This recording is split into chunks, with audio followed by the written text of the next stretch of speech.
Welcome to an Urban Viking Ale review. Now then, this is going to be one of the beers that was sent down to me kindly by the Allendale brewery. And it's one that I'm a bit sceptical about because I'm a bit traditional when it comes to beers. You know, if it's something a little bit... I do like to experiment and try different styles, as you can probably see in my reviews. I don't necessarily stick to one genre, you know.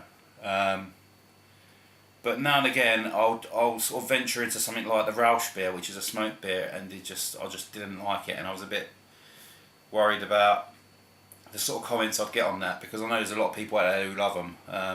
But I thought I was fair enough. I was honest enough. I mean, I didn't slag the beer off.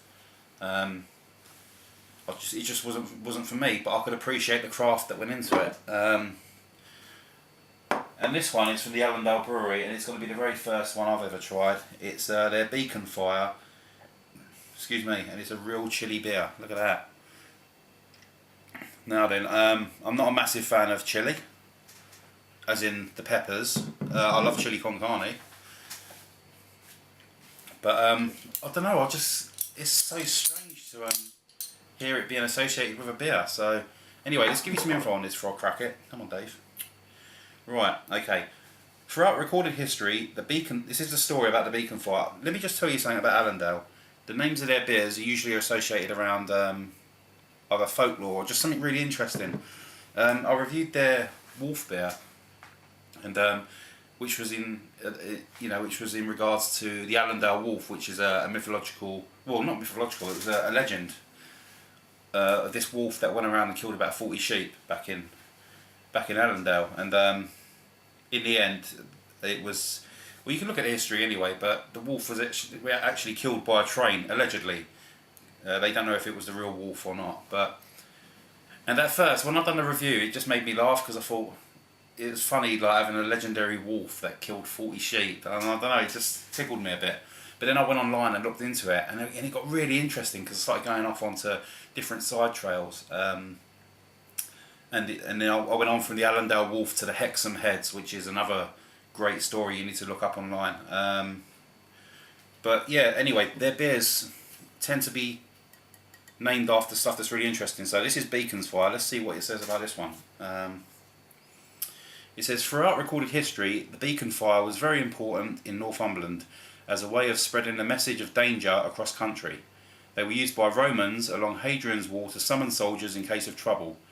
In more recent history, an Act of Parliament in 1455 required all peel towers to have an iron basket on their summit, ready for use day and night in event of danger from Scots or border reivers. Is that reivers? R-E-I-V-E-R-S? Or rivers? Sorry if that's pronounced wrong. Okay, it says, a unique and Moorish ale, earthy, smoky with dried fruit flavours from Mexican Pasilla chilies, 4.6%. Okay. Real chilly beer. Let's see. I don't think it's going to be massively strong chili flavours, because I don't know, it just won't make sense in a beer, I don't think. Nice red cap. Let's get it in the other ale.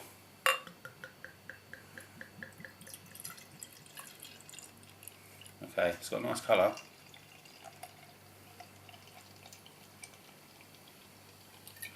Right, let's get about that much in so I can get my nose in there. As you can see, not much of a head. In fact, that's disappearing very quickly. Nice sort of golden, rosy sort of bitter colour. Right then, let's get a nose on it.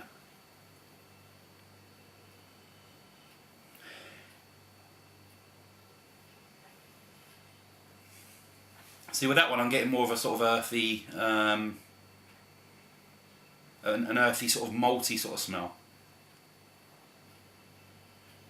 Quite light as well, not overly sweet and not really sort of cloying, quite pleasant. There's something else there as well, I can't work it out yet.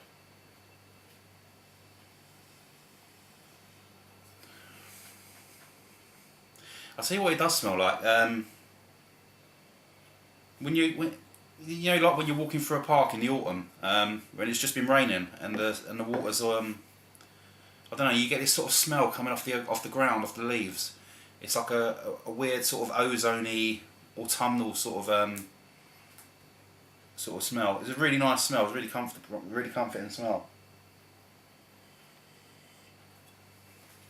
And there is some peppery sort of smells coming through that as well, but not very strong. Right, I really hope I like this. Cheers.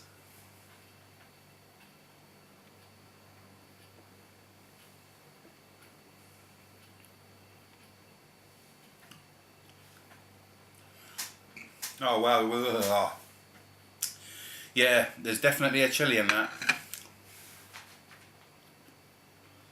Wow, let me go again with that.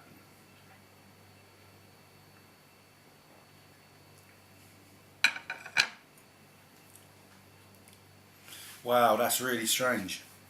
That is really strange. It is a chili in a beer.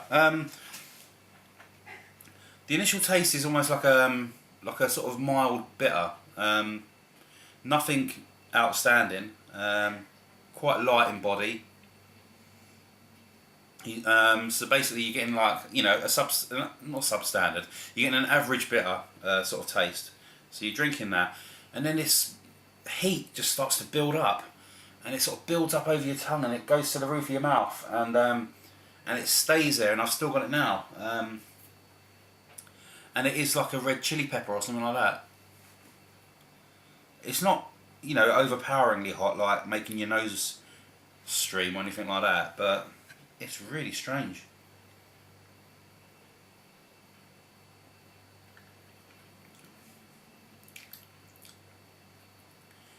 It also stings the tip of your tongue a little bit as well. But it just centres all around the roof of your mouth and near your nose. Whereby the rest of your tongue is just cleansed by the beer.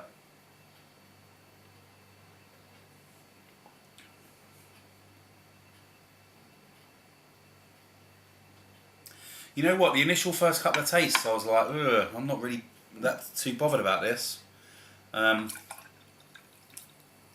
then you sort of get into it, and it's a really nice sort of I don't know, it's a really nice feeling.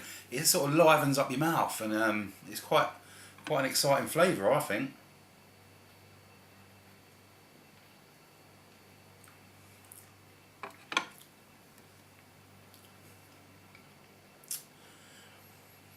There is a bit of breadiness in it, which sort of comes afterwards, sort of combined with the chili sort of flavours. Blimey, that chili! Wow, it's just there all the time. This is. I'll tell you what. I'd love to get a bottle of this and try it with a bowl of chili con carne or a curry or something like that. Well, maybe not a curry because you want something that's going to cool you down a bit, but. This is definitely an experience. Excuse me. Not much flavour on the burp, but yeah, give it a go. Give it a try. See what you think of it. I think this is definitely going to be an acquired sort of taste as well. It's not an extreme flavour like the Rausch beers, but it's just so strange. I'd love to give a bottle of this to someone who didn't know what it was, just to watch their reaction as they drink it.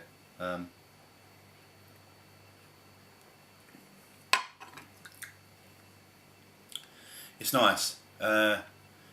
If, however, it didn't have that chili kick, it wouldn't have been that impressive to me. It would have just been, you know, it was a nice enough ale, a nice sessionable ale, but, you know, it's not, hello, look at me, you know, it's nothing like that. But with the chili, it gives it a personality, and it you know, wakes it up a bit. So for the originality and the fun factor, because it will be fun watching someone drink this so you don't know about it, I'm going to give that a 7.5.